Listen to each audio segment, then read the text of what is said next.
Hello guys, rankers Q में आपका स्वागत है। आज हम इस वीडियो में एसएससी 2019 में पूछे गए इतिहास के प्रश्न लेके आए हैं। इतिहास में भारतीय कला एवं संस्कृति के प्रश्न। तो चलिए आज का वीडियो स्टार्ट करते हैं। इस वीडियो से आपको काफ़ी फ़ायदा होगा। आज का हमारा पहला प्रश्न है, गंडीकोटा घाटी जिसे भारत की बृहद घाटी कहते हैं, कहाँ स्थित है? तो यह स्थित है कुटियट्टम में। यह गंडीकोटा घाटी जिसे बृहद घाटी भी कहते हैं, यह मानवता की अमूर्त सांस्कृतिक विरासत के लिए प्रसिद्ध है, जिसे यूनेस्को की सूची में शामिल किया गया है। हमारा आज का अगला प्रश्न है, ओट्टमथुल्लल एक पारंपरिक नृत्य है जो किस राज्य का लोकप्रिय नृत्य है? तो यह है केरल राज्य का लोकप्रिय नृत्य। आज का अगला प्रश्न है, पुस्तक गुलामगिरी किनके द्वारा लिखी गई थी? तो यह पुस्तक जो है गुलामगिरी ज्योतिराव फूले द्वारा लिखी गई थी।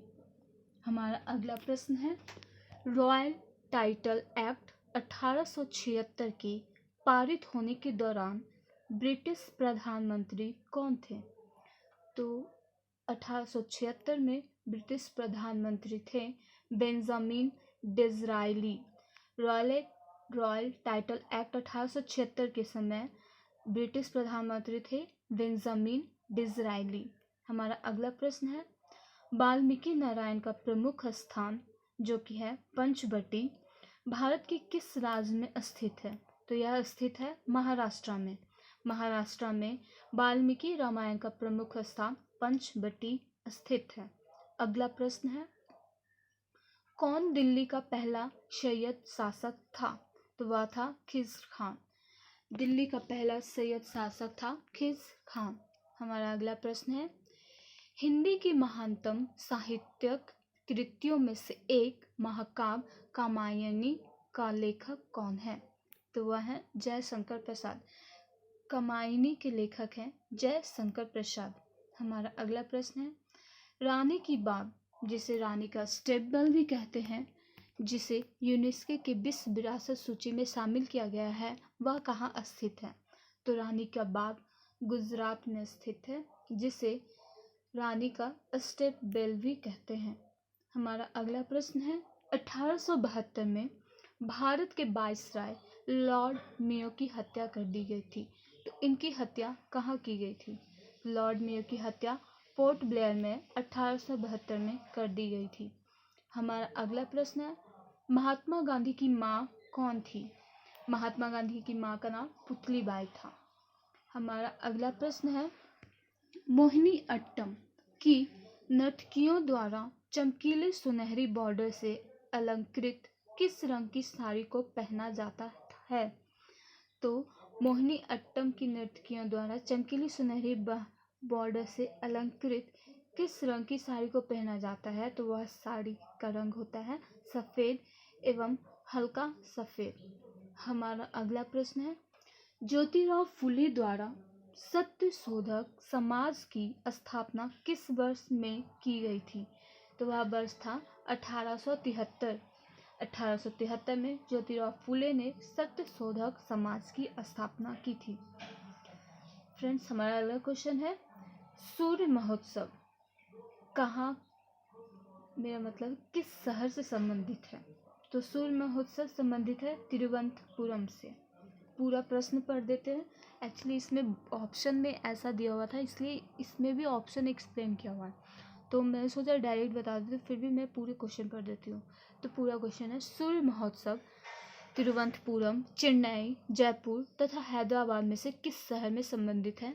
तो यह संबंधित है तिरुवनंतपुरम से।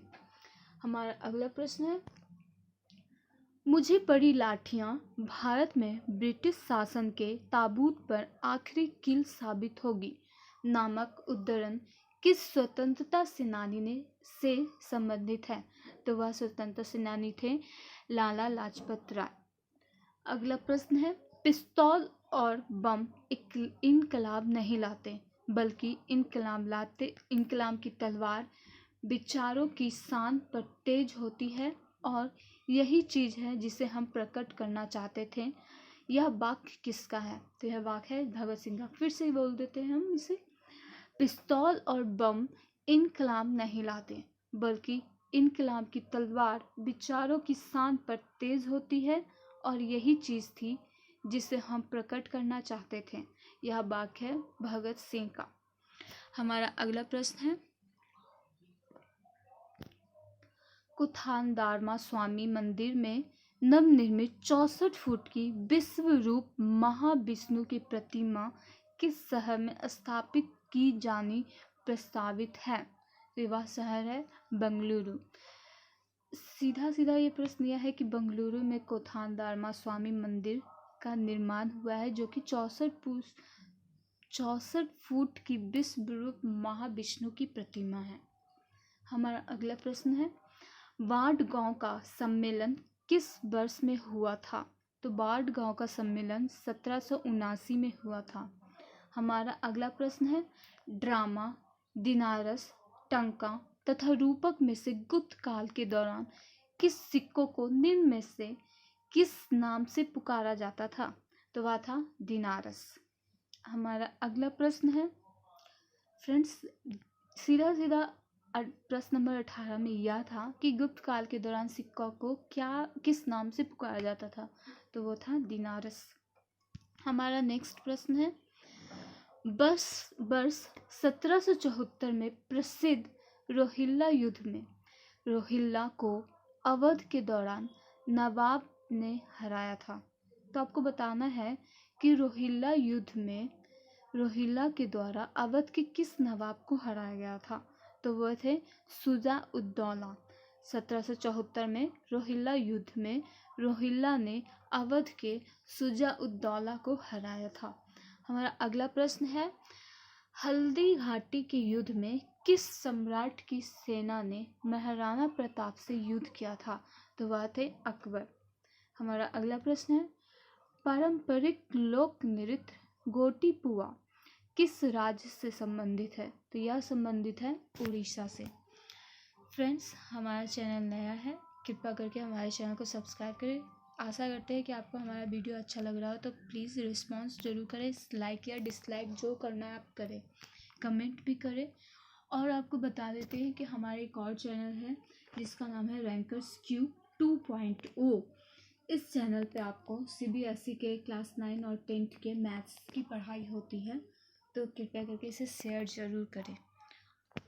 हमारा अगला प्रश्न है, महान भारतीय कवि और नाटककार महाकवि कालिदास ने ऋतुसंहार, शकुंतला,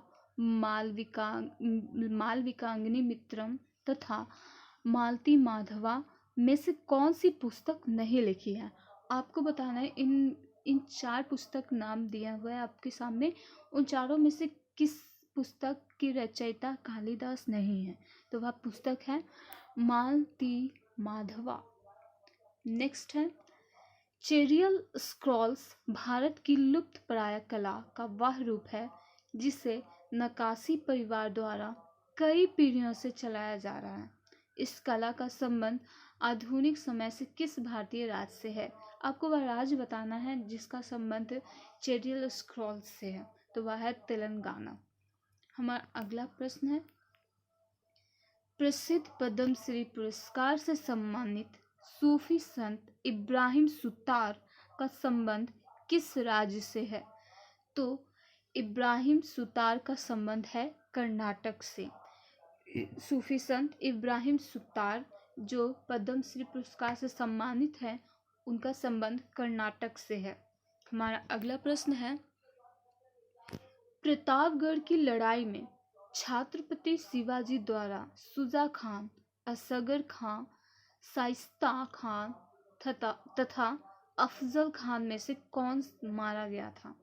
सीधा सीधा आपको ये बताना है कि प्रतापगढ़ की लड़ाई में छत्रपति शिवाजी द्वारा कौन मारा गया था? तो वह था अफजल खान। हमारा अगला प्रश्न है, भारत में चट्टानों को काटकर बनाई गई सबसे पुरानी बची हुई बराबर गुफाएं किस काल की है? तो वह है मौर्य साम्राज्य की। सीधा यही बताना है आपको, बराबर गुफाएं किस काल से संबंधित है? तो वो संबंधित है मौर्य साम्राज्य से। हमारा अगला प्रश्न है, अशोक, चंद्रगुप्त मौर्य, हर्षवर्धन तथा प्रभाकर वर्धन में से किस राजा के शासनकाल के दौरान चीनी यात्री जुआन जैंग भारत आया था? तो जुआन जैंग भारत हर्षवर्धन के समय आया था। हमारा अगला प्रश्न है, सांझी कला भारत के किस राज्य से संबंधित है? तो सांझी कला संबंधित है यूपी से, यूपी यानी उत्तर प्रदेश। हमारा अगला प्रश्न है, श्रीरंगपट्टनम किला कहाँ स्थित है? तो श्रीरंगपट्टनम किला कर्नाटक में स्थित है। हमारा अगला प्रश्न है, दिलवारा जैन मंदिर किस राज्य में स्थित है? दिलवारा का जैन मंदिर राजस्थान में स्थित है। हमारा अगला प्रश्न है, प्रसिद्ध पुस्तक कामयानी के लेखक कौन है? ये प्रश्न एक बार और आ चुका है, ये रिपीट हो रहा है। तो यह है जयशंकर प्रसाद। इसे हमने रिपीट नहीं किया, एग्जामिनर ने ही रिपीट किया था, इसलिए ये रिपीट है। तो यह पुस्तक लिखित है जयशंकर प्रसाद द्वारा।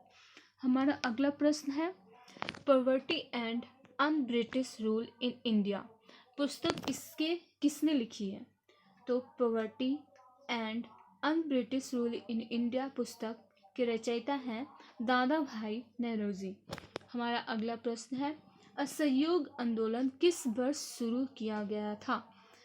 तो यह शुरू किया गया था 1920 में। 1920 में असहयोग आंदोलन स्टार्ट किया गया था। हमारा अगला प्रश्न है, कामाख्या मंदिर किस राज्य में स्थित है? तो कामाख्या मंदिर असम राज्य में स्थित है। अगला प्रश्न है, दादा भाई नौरोजी, लाल बहादुर शास्त्री, बिपिन चंद्र पाल तथा राजेंद्र प्रसाद किसे आदरपूर्वक भारत का वयोवृद्ध कहा जाता है? तो आपको बताना है इन चारों में से किन्हें भारत का वयोवृद्ध कहा जाता है। तो वो है दादा भाई नौरोजी। हमारा अगला प्रश्न है, किस राज्य में प्रतिवर्ष तारनेतर मेला लगाया जाता है? तो तारनेतर मेला गुजरात राज्य में हर वर्ष लगाया जाता है। हमारा अगला प्रश्न है, वर्ष 1915 में पेंसहर्स्ट के लॉर्ड हार्डिंग द्वारा किन्हें दक्षिण अफ्रीका में एम्बुलेंस सेवाओं में उनके योगदान के लिए केसर हिंद से सम्मानित किया गया था? तो वह थे महात्मा गांधी। महात्मा गांधी को 1915 में पेंसहर्स्ट के लॉर्ड हार्डिंग ने केसर हिंद की उपाधि दी थी। यह उपाधि इन्हें इसलिए मिली थी क्योंकि महात्मा गांधी जी ने दक्षिण अफ्रीका में एम्बुलेंस सेवाओं में अपना योगदान दिया था। हमारा अगला प्रश्न है, प्रसिद्ध पुस्तक मेघदूत के लेखक कौन है? तो मेघदूत के रचयिता है कालिदास। हमारा अगला प्रश्न है, पुलकेशिन द्वितीय, चंद्रगुप्त प्रथम, सिकंदर तथा पुष्यमित्र में से किसने 620 ईस्वी में हर्षवर्धन को हराया था? तो वह थे पुलकेशिन द्वितीय। पुलकेशिन द्वितीय ने 620 ईस्वी में हर्षवर्धन को हराया था। अगला प्रश्न है, अनंग भीमदेव, अनंत बर्मन, चोडगंगादेव, भानुदेव तथा नरसिंहदेव प्रथम राजाओं में से किसने उड़ीसा में कोणार्क मंदिर बनवाया था? तो वह थे नरसिंहदेव प्रथम। नरसिंहदेव प्रथम ने उड़ीसा में कोणार्क मंदिर का निर्माण करवाया था। हमारा अगला प्रश्न है, सिकंदर ने भारत पर कब हमला किया था? तो सिकंदर ने भारत पर 626 ईसा पूर्व में हमला किया था। अगला प्रश्न है, जिकिर नामक भक्ति लोकगीत किस भारतीय राज्य से संबंधित है? तो यह लोकगीत संबंधित है असम राज्य से।